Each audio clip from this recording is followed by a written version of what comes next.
Itulah sebab gugurnya pahala manusia gitu.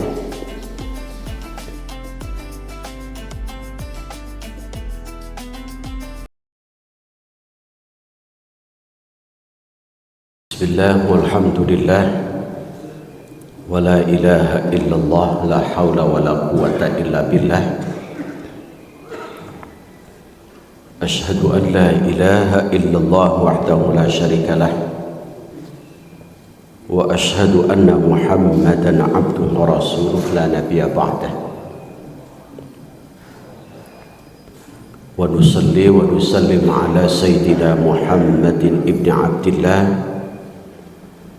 amma ba'd.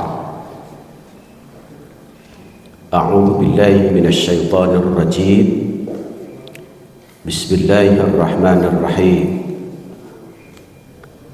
Laqad khalaqnal insana fi ahsani taqwim. Pada kajian subuh ini kita meneruskan Quran surah At-Tin. Yang kemarin kita sudah bahas Quran surah At-Tin ayat 1 sampai 3, ditambah dengan sejarah turun atau asbabun nuzul dari surah At-Tin. Sekarang kita lanjutkan surah At-Tin ayat 4 dan seterusnya. Laqad khalaqnal insana fi ahsani taqwim. Sesungguhnya khalaqna, kami kata Allah telah menciptakan al-insana, manusia, fi ahsani taqwim, dalam bentuk yang sebaik-baiknya.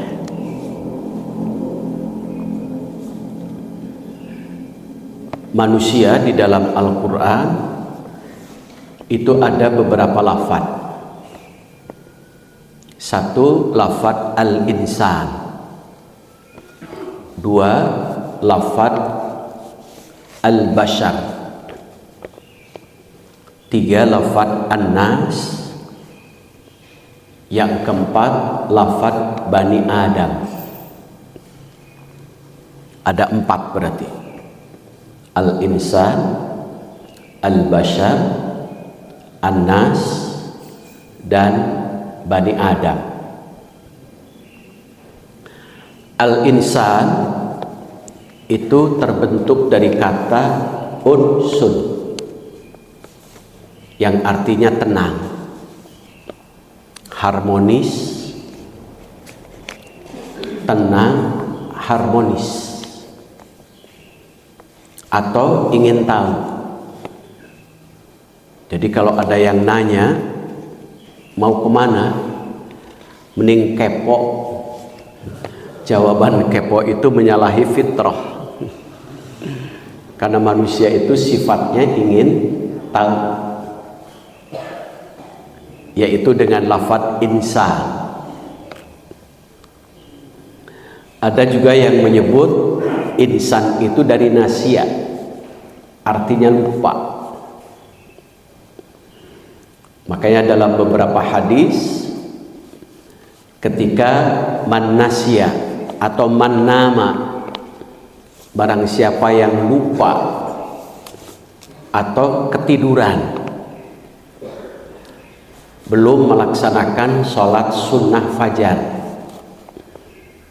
maka sholatlah pada saat ingat, atau lupa, ketiduran, belum melaksanakan sholat witir, maka sholatlah saat bangun atau saat ingat. Itu hadis sesuai dengan fitrah itu, karena manusia diambil dari lafaz al-insan. Manusia kadang lupa itu. Ada teori belajar dari barat Elton Dyke namanya. Kata beliau, bacalah buku sebanyak-banyaknya supaya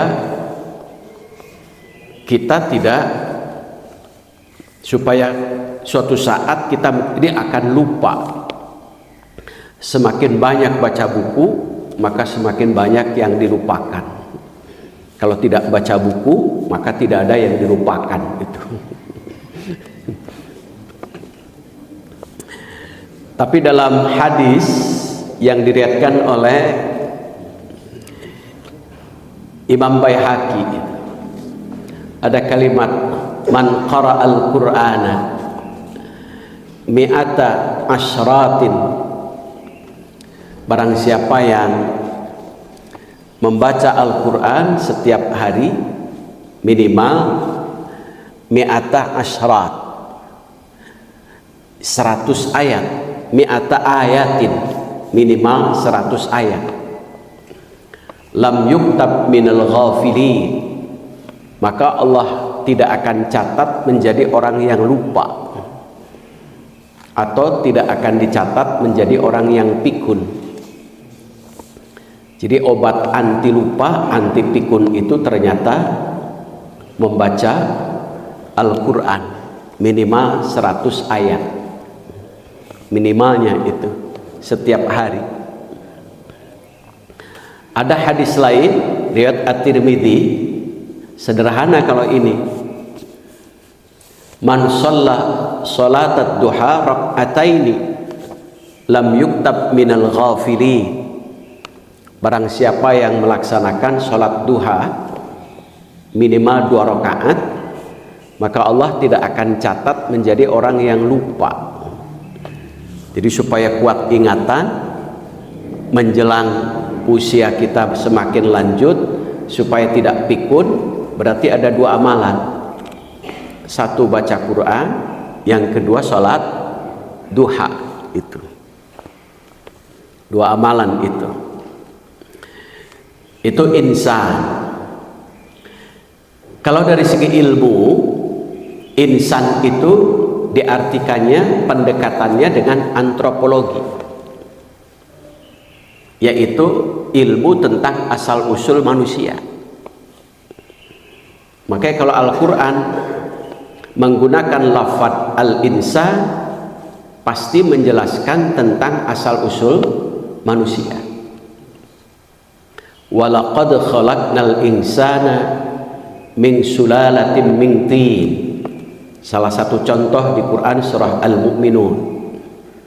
Sungguh kami telah menciptakan manusia dari saripati tanah, atau unsur-unsur yang ada dalam tanah. Maka ayat itu menjelaskan tentang asal usul manusia. Jadi kalau insan, pendekatan ilmunya ilmu antropologi, artinya ilmu tentang asal usul manusia. Yang kedua, manusia dalam Al-Quran dengan lafaz al-bashar. Al-bashar itu artinya basyarah, kulit yang halus. Basyarah juga artinya nampak. Jadi yang disebut manusia itu memiliki kulitnya halus dan nampak. Itu basyar. Kulitnya halus dan nampak. Kalau kulitnya kasar, itu bukan manusia. Buaya itu ya. Kulitnya kasar itu. Dan nampak. Kalau kulitnya tidak nampak, berarti bukan manusia gitu. Nampak gitu kulitnya. Kalau dari segi ilmu, basyar itu pendekatannya adalah pendekatan biologi. Artinya manusia adalah makhluk biologis, memiliki rasa lapar, haus, ingin dicintai, mencintai. Itu adalah manusia. Rasulullah beliau mengatakan, ana basyarum mislukum yuha ilayya, saya itu secara rasa manusia biasa. Rasulullah juga lapar, Rasulullah juga haus, Rasulullah juga ingin dicintai, dan Rasulullah juga mencintai. Makanya ketika ada orang yang semalam suntuk, dia tahajud, Rasulullah menegurnya. Malam hari saya juga ada waktu untuk tidur, ada waktu untuk tahajud. Puasa setiap hari, Rasulullah pun menegur. Saya juga puasa, tapi terkadang juga buka. Jadi ada yang puasanya 24 jam. Itu. Dari segi rasa manusia, Rasulullah manusia biasa. Hanya bedanya yuha ilayya. Saya manusia biasa tetapi diberi wahyu. Dan dalam sejarah Rasulullah manusia biasa tetapi luar biasa. Contoh, air ludah Rasul itu jadi obat. Abu Bakar ketika digigit oleh kalajengking, maka diludahi oleh Rasul, sembuh.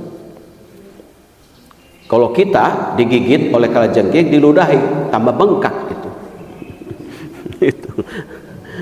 Ali bin Abi Thalib bengkak, diludahi, sembuh.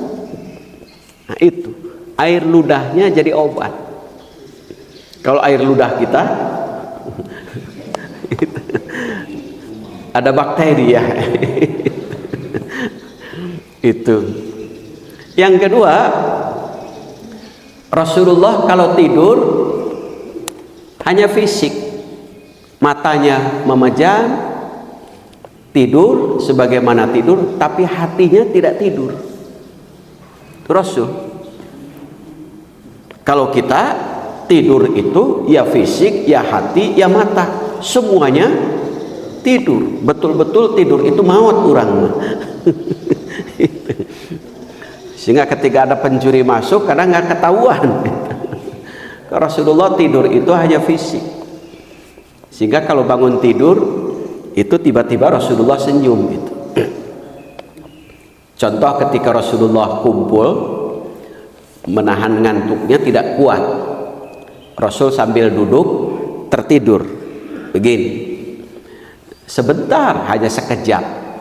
Tiba-tiba setelah tidur Rasulullah tertawa, senyum. Kemudian para sahabat kaget, kok si bangun tidur Rasulullah tersenyum. Lalu nanya, ada apa wahai baginda Rasul? Barusan malaikat Jibril datang membawa wahyu, yaitu Quran surah Al-Kautsar. Jadi Quran surah Al-Kautsar itu Rasulullah mendapat kabar gembira, karena pada saat dulu kalau punya anak perempuan itu tidak dihargai. Anak perempuan itu sebagai harta waris dan sebagai pelampias nafsu saja dulu itu. Kemudian pada saat Al-Kautsar itu turun, maka perempuan dinaikkan derajatnya, maka disebut Al-Kautsar untuk anak perempuan. Itu sebutannya. Maka Rasulullah tersenyum di situ. Itu yang kedua, manusia menggunakan lafaz al-bashar, jadi biologi. Yang ketiga dengan lafaz an-nas. An-nas itu artinya ada dua. Satu dari an-naus, artinya bergerak. Yang kedua unasun, artinya nampak. Jadi yang disebut manusia itu bergerak dan nampak. Kalau bergerak tidak nampak, namanya penampakan. Itu bukan manusia. Itu bergerak nampak. Nampak tidak bergerak itu mayit.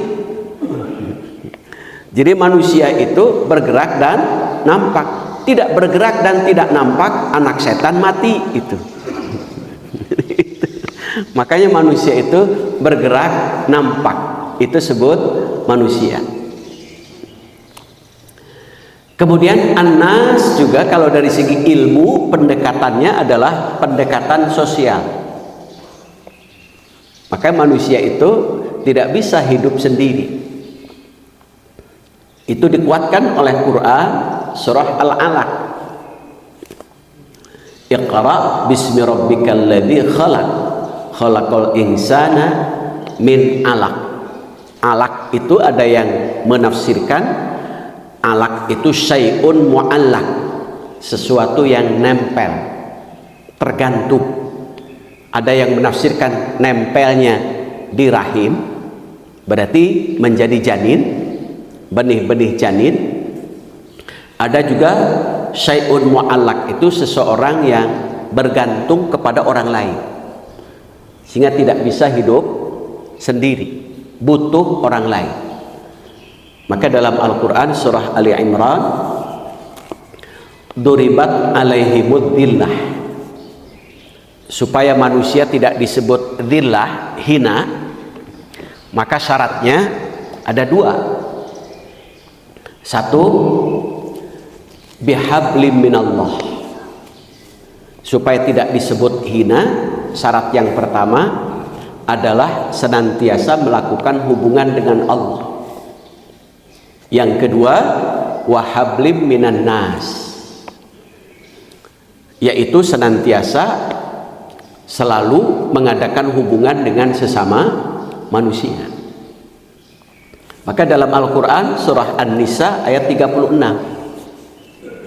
ada kalimat wa'budullaha wa la tusyriku bihi syai'an wa bil walidaini ihsana wa bidzil qurba wal yatama wal masaki wal jaril junubi, itu wal jari dzil qurba wal jaril junubi, dan seterusnya. Di situ kata Allah, manusia itu tugasnya ada dua. Satu, setiap kegiatan aktivitasnya niatkan untuk ibadah. Setiap kegiatan apapun niatkan untuk beribadah kepada Allah, aktivitas apapun. Yang kedua, melakukan hubungan baik dengan sesama manusia, dari mulai hubungan baik dengan orang tua, dengan anak yatim, fakir miskin, tetangga, baik tetangga dekat maupun tetangga jauh, dan teman sejawat, serta orang-orang yang berada di jalan Allah, wabdis sabil. Berarti di situ ada hubungan tetangga. Jadi jangan dianggap remeh hubungan dengan tetangga itu. Ada seseorang dalam hadis, inna fulana, ada seorang perempuan yang diadukan kepada Rasulullah. Mereka itu, perempuan ini rajin sholat malam, rajin juga puasa sunnah di siang hari, tetapi rajin juga mengganggu, menyakiti tetangga. Jadi semua rajin, rajin sholat malam, rajin puasa, rajin juga mengganggu dan menyakiti tetangga. Gitu. Maka kata Rasulullah Shallallahu Alaihi Wasallam, la khaira minha wa hiya finnar, perempuan itu tidak ada pahala dan bahkan perempuan itu masuk ke neraka. Jadi ternyata hubungan sesama manusia itu menentukan pahala kita gugur atau tidak. Maka dalam Al-Quran surah Al-Baqarah ayat 264 diwanti-wanti oleh Allah, ya ayyuhalladzina amanu la tubtilu shadaqatikum bil manni wal adha. Hai orang-orang yang beriman, janganlah kamu gugurkan pahala kebaikanmu dengan dua sebab. Satu, bil manni, yaitu dengan ria. Yang kedua, wal adha, selalu menyakiti orang lain. Ria ujub, sum'ah. Ria itu ingin dilihat, ujub ingin ditampakkan, sum'ah ingin didengar.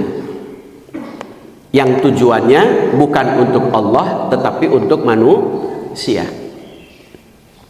Yang kedua, wal adha, rajin sholat, rajin puasa, rajin juga menyakiti orang lain, maka tidak ada kebaikan gitu baginya. Itulah sebab gugurnya pahala manusia itu. Yang keempat, lafadz manusia itu dengan ungkapan Bani Adam, artinya manusia ingin menciptakan, punya kehendak, cipta karsa, ingin menciptakan, punya kehendak, dan selalu berbudaya, selalu juga bersosial. Itulah Bani Adam. Jadi kecenderungan manusia itu ingin maju, cipta karsa.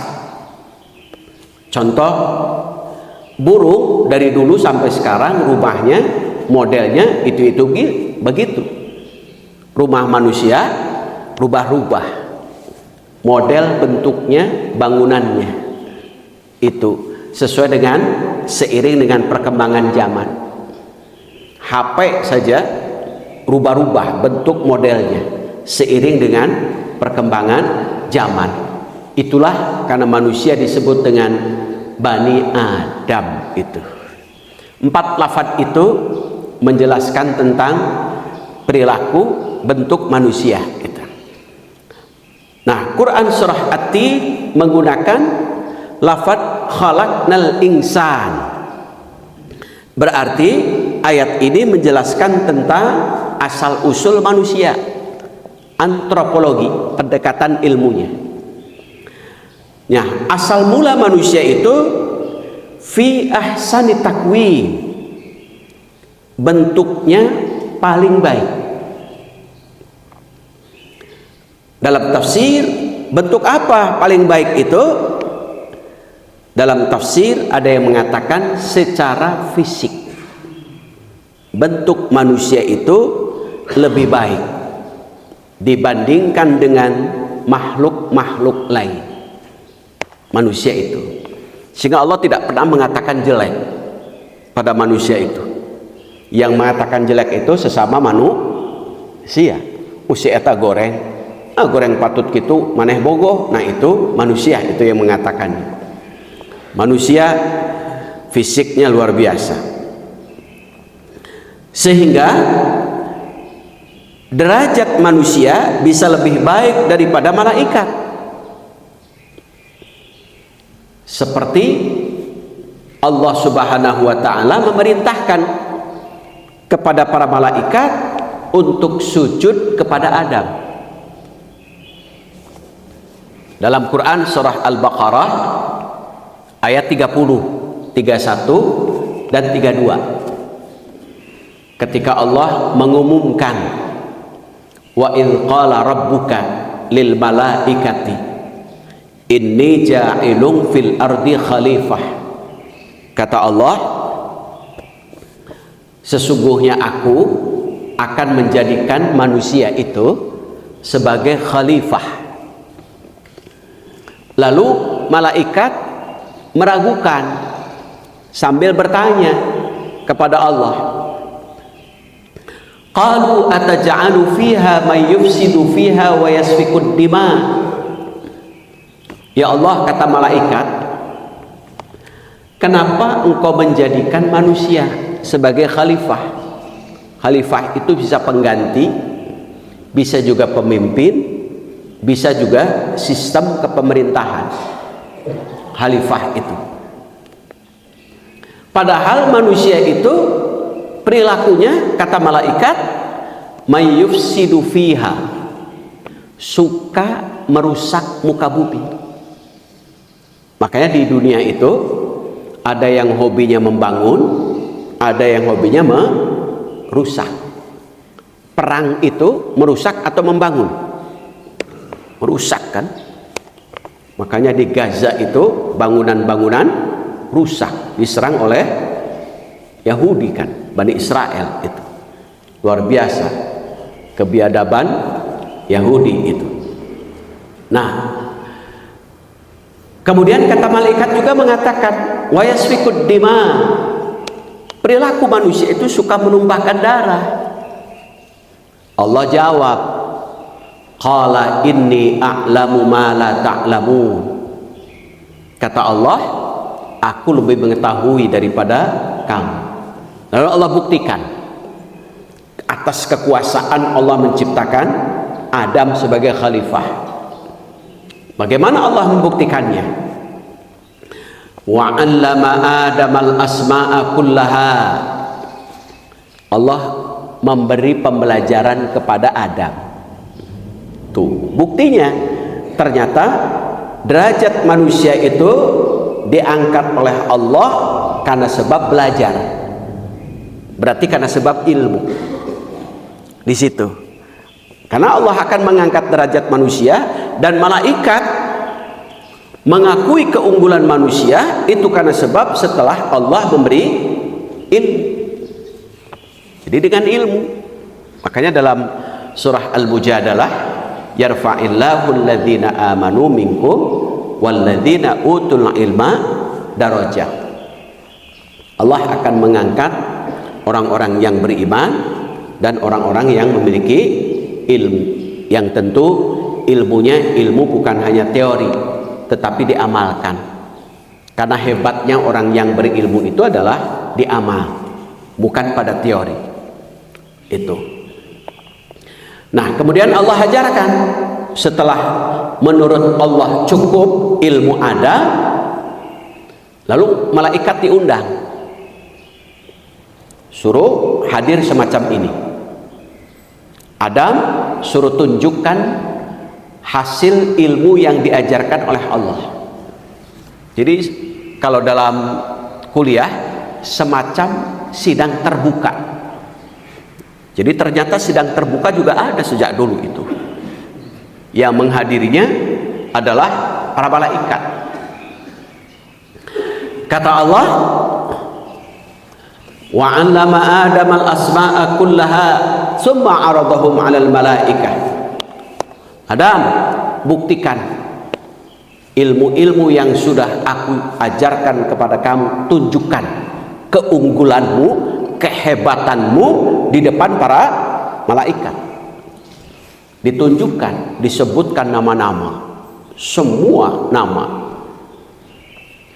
Baru malaikat mengatakan dan mengakui keunggulan Nabi Adam, manusia, dengan kalimat qalu subhanaka la ilma lana illa ma 'allamtana. Maha suci Engkau ya Allah, ternyata ada ilmu yang diajarkan kepada kami, ada juga ilmu yang belum pernah diajarkan kepada kami. Baru setelah Adam menunjukkan keunggulannya di depan para malaikat, malaikat mengakui kehebatan dari Adam, tapi kehebatan itu dikaitkan dengan Allah, yaitu dengan kalimat subhanaka. Dalam sejarah ada yang mengatakan ayat ini adalah cikal bakal lahirnya pertama kali tawaf. Jadi tawaf itu dimulainya sejak para malaikat bertanya, meragukan Allah itu ketika akan menciptakan Adam sebagai khalifah. Merasa salah Adam, merasa salah para malaikat, dan mengakui kehebatan ciptaan Allah. Karena merasa salah dan bentuk pengakuannya langsung mengucap tasbih, maka tasbih itu diungkap sambil tawaf. Subhanallah walhamdulillah wala ilaha illallah Allahu akbar. Itulah pertama kali sejarah tawaf itu. Itu menurut ahli sejarah.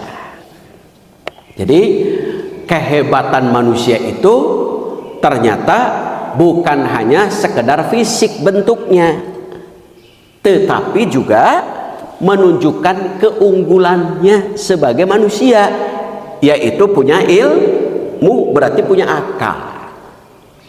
Itu kenapa kalau hanya mengunggulkan fisik, sapi itu lebih mahal daripada kita. Sapi kalau fisiknya bagus, gemuk, harganya mahal tidak itu? Besar, gagah, mahal nggak itu? Mahal.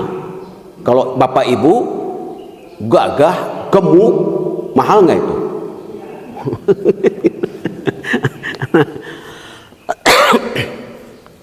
Kalau secara fisik manusia itu dalam Quran surah Yasin diingatkan ayat 68, wa man nu'ammirhu nunakkishu fil khalqi afala ya'qilun.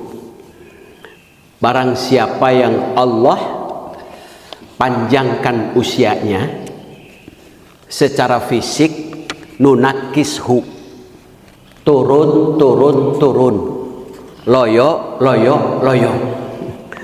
tidak kuat,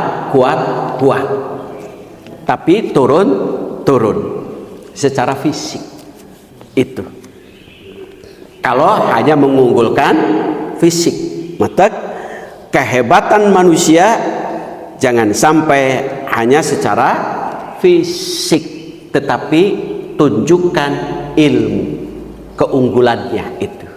Sebagaimana Allah Subhanahu wa taala menunjukkan Adam yang pertama kali diragukan oleh malaikat, Allah tunjukkan dengan kekuasaannya, dengan ilmu yang sudah diberikan oleh Allah, ilmu amal itu.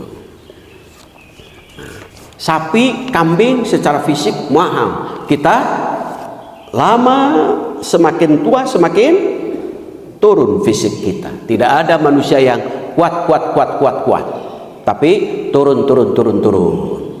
Yang pada akhirnya manusia suatu saat menemukan kematian.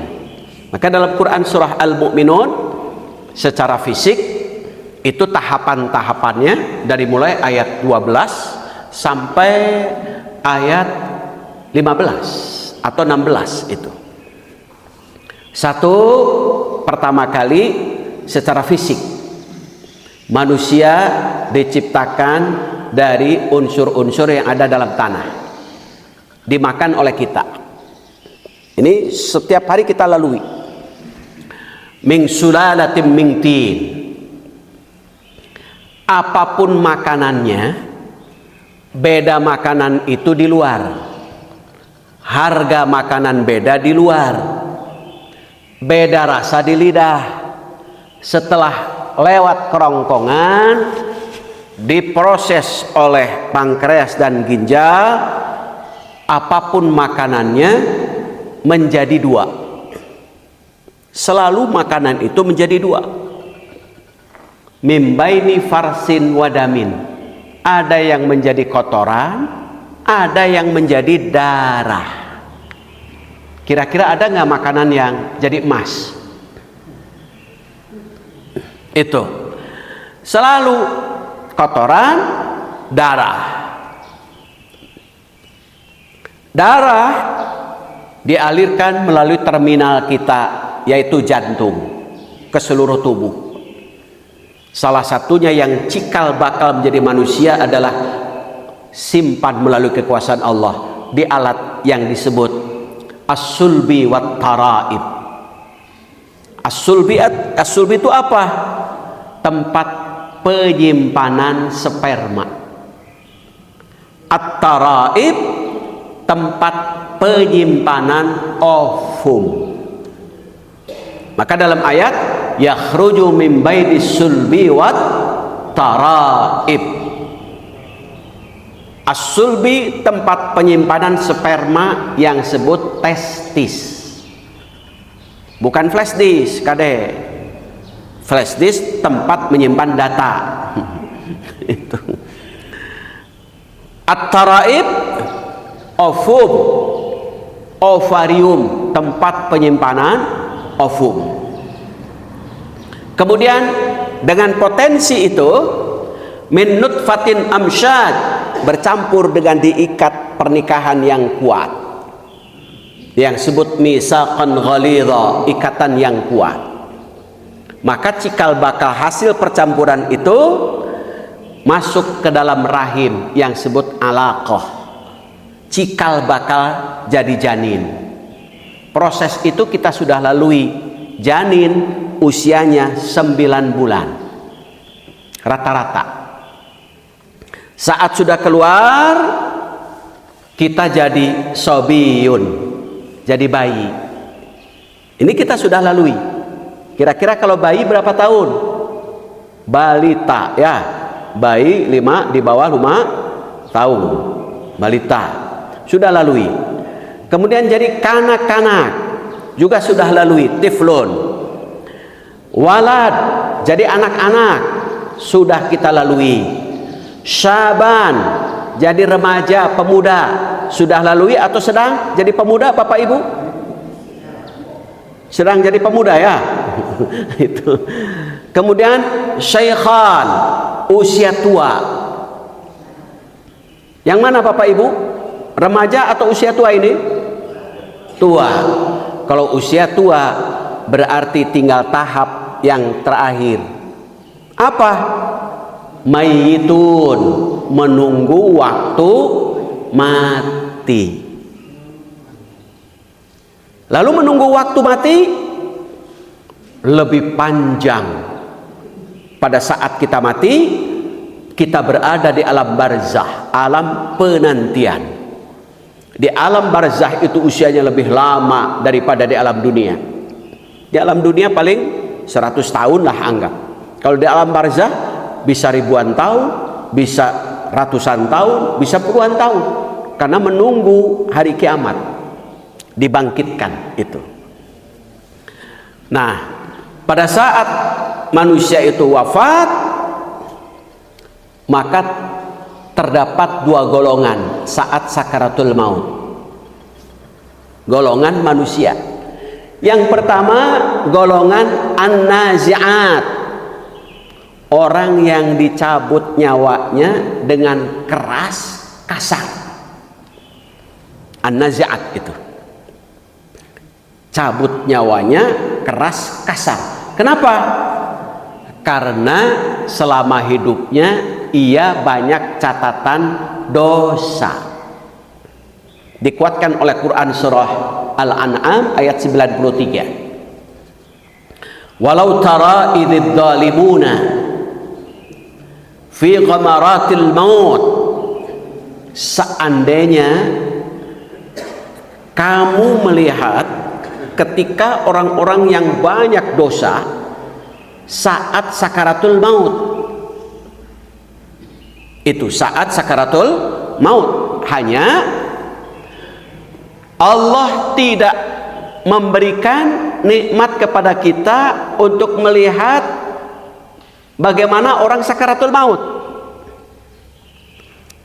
Jadi ada 2 makhluk, jin dan manusia tidak bisa melihat, kecuali makhluk-makhluk lain melihatnya. Jadi yang merasakan itu adalah saat sakaratul maut. Kita tidak melihat, walaupun di sampingnya.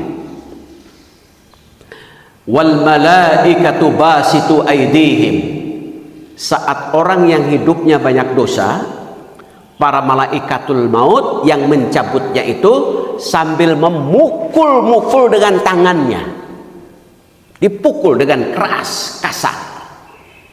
Kita tidak bisa melihat, kecuali makhluk-makhluk lain. Manusia tidak bisa melihat. Sambil mengatakan, akhriju ala anfusikum, hai jiwa yang kotor, penuh dengan dosa, keluar. Kasar. Beda dengan golongan kedua, wan nasitati nashta was-sabihati sabha was-sabiqati sabqa. An-nashitat, mencabutnya dengan lembut, halus. Wassabihat, pelan. Fassabiqat, Bapak Ibu jadi rebutan para malaikat berlomba-lomba ingin mencabutnya, sehingga kerjasama, sehingga diusap, terus diusap. Kalau tadi dipukul, keluar.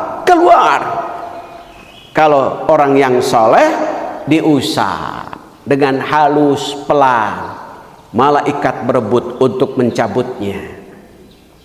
Saat roh sudah sampai di kerongkongan, kalla idza balagatit taraqi wa qila man ra. Saat ruh sudah sampai di sini, maka ia mengatakan, siapa yang akan menyembuhkan walaupun ada dokter yang hebat. Dia sudah yakin, wa dhanna annahul firaq. Ini sudah tanda yakin akan berpisah dengan seseorang yang ia cintai, dengan materi-materi yang cintai. Itu. Jadi ada dua golongan, ada yang an-nazi'at, ada yang an-nasyitat, halus, as-sabihat, pelan, as-sabiqat, jadi rebutan para malaikat. Itulah nanti sakaratul maut Bapak Ibu itu, jadi rebutan para malaikat. Dan saat ruh sudah sampai orang yang saleh, maka kanan dan kiri malaikat maut membaca ayat Quran, ya ayyatuhan nafsul mutmainnah irji'i ila rabbiki radiyatan mardiyah fadkhuli fi ibadi wadkhuli jannati.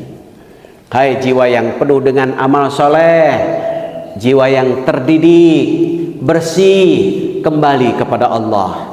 Allah ridho dan masuklah dalam golongan surga. Itulah sehingga fisik manusia tidak hanya sekedar hebatnya manusia di fisik, tetapi juga ada kehebatannya, yaitu ilmu.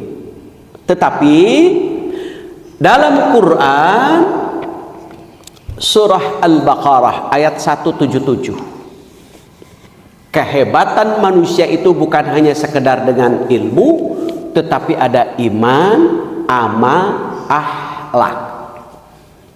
Jadi hebatnya manusia itu ada integrasi, penyatuan iman, amal, akhlak. Iman tanpa ada amal, teori. Maka iman itu harus ada wujud, yaitu amal. Kemudian iman, amal tanpa akhlak itu juga bisa jadi berguguran pahalanya. Supaya utuh pahalanya, tidak gugur sedikit pun, maka berarti iman, amal, akhlak itu harus menyatu, tidak boleh terpisah. Itulah kehebatan manusia. Contoh lain dalam laki-laki dan perempuan ketika sudah suami istri. Hebatnya suami itu kan ada dua dalam Quran, surah An-Nisa ayat 34. Hebatnya suami. Kalau hebatnya istri itu satu, bisa juga dua, itu satu juga cukup. Hebatnya laki-laki, keunggulan laki-laki itu ada dua. Satu, ar-rijalu qawwamun, laki-laki yang hebat itu yang bertanggung jawab. Itu keunggulannya yang pertama itu. Kalau laki-laki hanya pandai menjawab, tidak menanggung, berarti keunggulannya hilang. Jadi hebatnya suami itu bertanggung jawab, bukan hanya sekedar menjawab, tapi harus menanggung juga itu. Yang kedua, hebatnya laki-laki itu bima faddalallahu ba'dahum ala ba'd, di fisik kuat. Hebatnya laki-laki itu Satu, bertanggung jawab. Yang kedua, secara fisik kuat. Kalau laki-laki fisiknya gemulai, itu bukan laki-laki. Mereka mana? Itu bukan laki-laki. Tunjukkan sebagai laki-laki itu. Yang ketiga, berarti tiga. Yang ketiga, hebatnya laki-laki itu bima anfaku, memberi nafkah. Itu hebatnya laki-laki, suami. Nafkah kepada siapa? Nafkah kepada istri dan anak, berarti keluarga. Yang kedua, merawat orang tua. Al-Quran surah Al-Isra itu ayat 23. Yang ketiga masih Al-Isra ayat 23, memberi nafkah kepada orang tua saat sudah lanjut. Anak laki-laki itu, makanya anak laki-laki itu memberi nafkah kepada keluarga. Yang kedua, merawat orang tua. Yang ketiga, memberi nafkah kepada orang tua saat orang tua sudah lanjut. Al-Isra ayat 23 itu. Ketika laki-laki tidak bertanggung jawab secara fisik, gemulai, kemudian tidak memberi nafkah, berarti keunggulan laki-lakinya hilang. Itu kehebatan laki-lakinya hilang. Itu sama dengan manusia, iman, amal, akhlak tidak ada, berarti keunggulannya hilang. Apa bedanya dengan binatang? Makanya ada ayat kal an'ami balhum adall. Manusia bisa jadi karena sebab hatinya tidak punya hati, akalnya tidak dipakai, maka seperti binatang, bahkan lebih rendah daripada binatang. Contoh, keledai itu setiap hari, setiap jam 9 pagi, menurut penelitian, itu nafsunya tumbuh. Saat nafsu tumbuh, keledai melihat lawan jenis tidak pernah bertanya suami siapa, istri siapa. Itu keledai. Saat nafsu tumbuh, langsung keledai menyalurkannya. Tidak peduli ada orang atau tidak, tidak peduli tempat terbuka atau tertutup. Yang penting tersalurkan. Itu keledai. Sedangkan nafsu manusia bisa jadi lebih cepat dari keledai. Tidak 24 jam sekali. Saat manusia menyalurkan nafsunya, tidak pernah bertanya suami istri siapa, tempat terbuka atau tertutup, sudah nikah atau belum, berarti sama dengan keledai. Keledai pantas karena keledai tidak punya ilmu, manusia punya ilmu. Burung japati kalau sudah ngajodoh itu tidak tengok kanan tengok kiri, setia seumur hidup. Burung japati, burung lakbed itu. Sehingga di dunia burung japati dan lakbed tidak ada cerita selingkuh. Pernah nggak Bapak Ibu mendengar burung japati selingkuh? Nggak ada. Nah, saat manusia selingkuh berarti lebih mulia daripada burung japati. Burung japati saja setia, ini manusia selingkuh, berarti orang yang selingkuh itu adalah lebih rendah daripada burung japati. Itu. Yang ketiga, contoh kuda.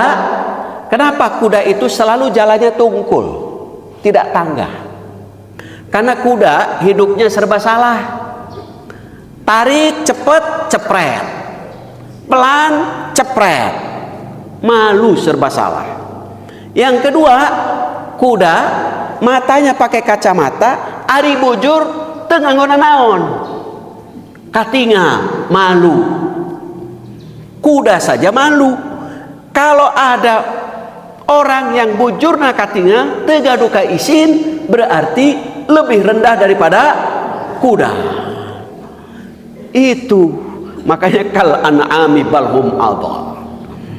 Itu manusia. Jadi keunggulannya manusia itu iman, amal, akhlak. Fi ahsani takwimnya itu. Nah, keunggulan suami kita pindah adalah fisik, bertanggung jawab, fisik, memberi nafkah. Keunggulan istri, fassalihatu qanitat hafizat. Ada dua, taat patuh kepada suami. Yang kedua, menjaga kehormatan diri, keluarga, atau harta benda anak yang ditinggal suami. Kalau wanita tidak taat, tidak patuh kepada suami, berarti keunggulan wanitanya hilang. Itu karena keunggulan wanita itu adalah taat patuh kepada suami. Maka kalau ibu ingin sebut hebat, maka taatlah kepada suami. Kalau ibu ingin disebut hebat, jaga kehormatan diri, keluarga, harta, apapun yang ditinggal oleh suami. Itu keunggulannya. Nah, keunggulan-keunggulan itu jangan sampai hilang, karena itu ciri khas. Sama dengan ciri khas manusia itu ada iman, ada amal, ada akhlak. Binatang fisiknya hebat, harganya mahal, tapi binatang tidak punya iman, tidak punya akhlak. Manusia iman, amal, akhlak, bukan hanya sekedar mengandalkan fisik. Kenapa? Kalau hanya sekedar mengandalkan fisik, fisik kita direnggut oleh waktu. Semakin hari semakin layu. Kita usianya menurut Ibnu Qayyim, kalau anak itu diibaratkan matahari baru terbit, masih panjang matahari untuk memancarkan cahayanya. Kalau kita, kata Ibnu Qayyim, umur kita ini sudah masuk waktu asar. Kenapa? Matahari sebentar lagi terbenam, menghilang dari peredaran dunia. Jadi expire kita sebentar lagi habis. Itu kalau dalam bahasa barang itu disebut oleh Ibnu Qayyim waktu asar. Jadi bapak ibu ini sudah masuk waktu asar. Anak-anak itu baru matahari terbit itu. Itulah laqad khalaqnal insana fi ahsani taqwim. Saya kira itu satu ayat dulu. Ada yang belum jelas, silakan. Mangga ibu.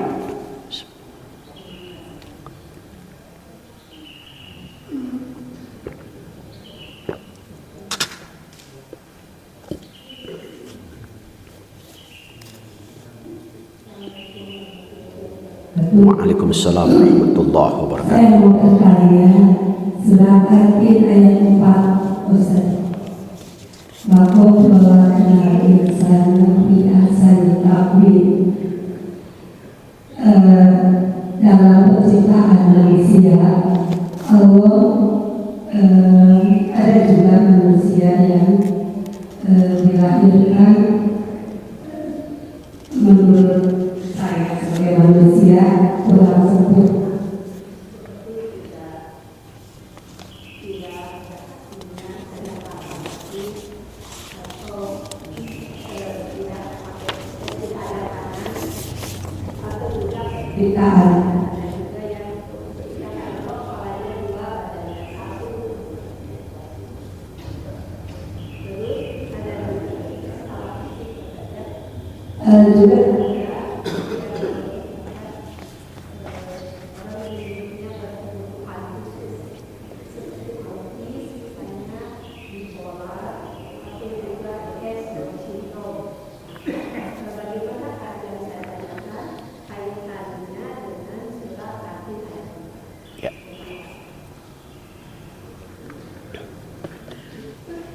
orang yang berkebutuhan khusus pun itu masuk dalam kategori fi ahsani takwim, makhluk yang paling mulia. Ketika kebutuhan khususnya misalkan akalnya, dia dewasa tetapi akalnya seperti bayi, dalam istilah psikologi sebut idiot ya, atau debil ya, maka karena kehebatan manusia berhubungan dengan asbabun nuzul surah At-Tin, sejarah turun surah At-Tin itu, banyak anak-anak yang bertanya mengenai orang tuanya yang sudah pikun. Bagaimana wahai baginda Rasul, orang tua saya sudah pikun.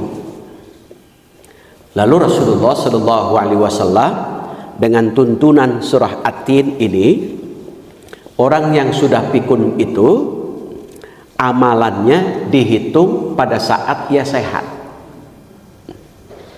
Jadi orang yang kebutuhan khusus itu keunggulannya, ia amalannya itu saat sehat.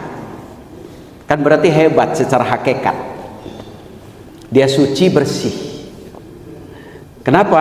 Dalam hadis dikuatkan, ada orang yang tidak terbebani oleh hukum. Satu, sobian, bayi sehingga dewasa.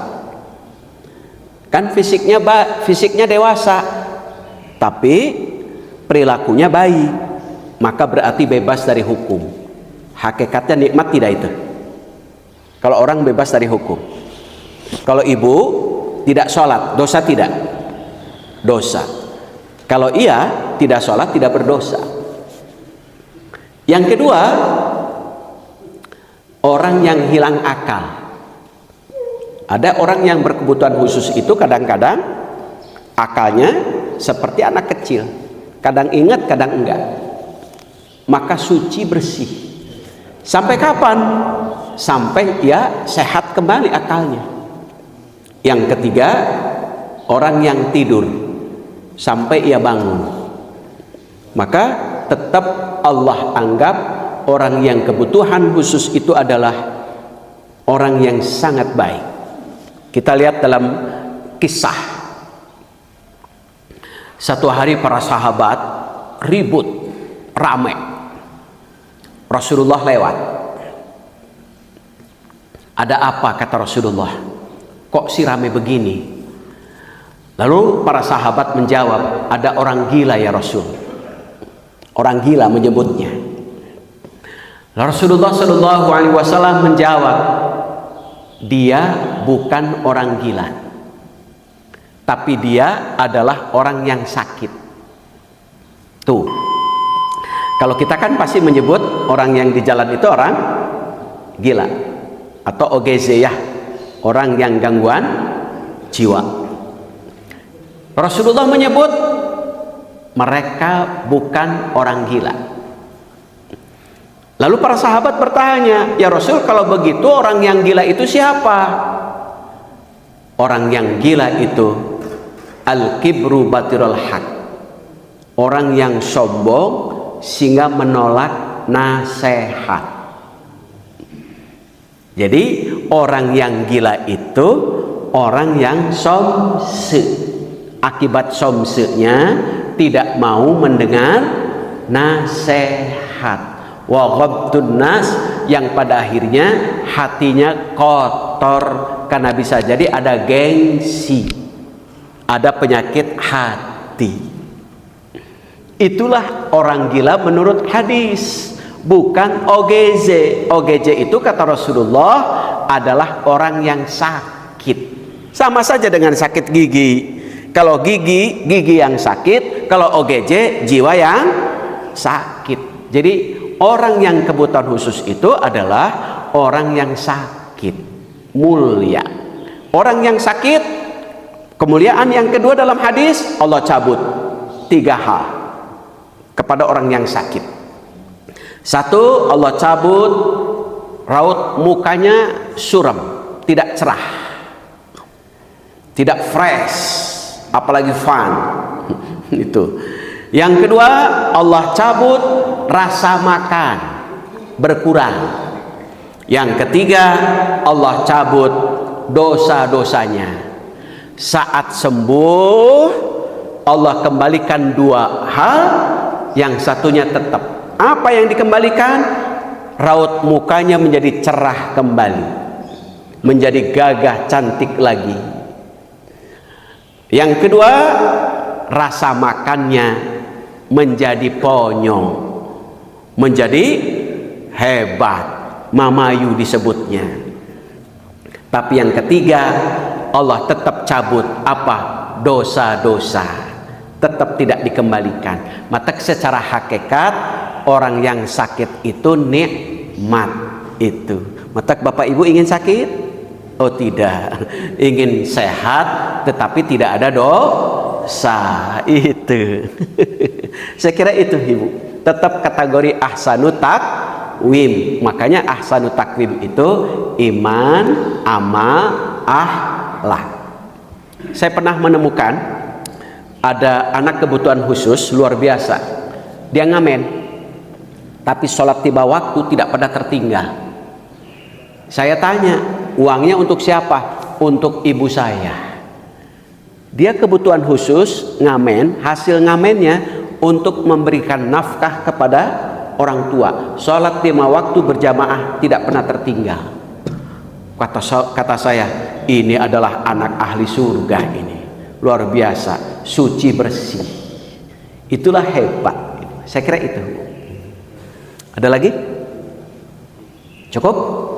Nah, kalau cukup itu saja barangkali, sehingga mudah-mudahan ahsanu takwim kita, kehebatan kita bukan hanya di fisik tetapi di iman, amal, akhlak.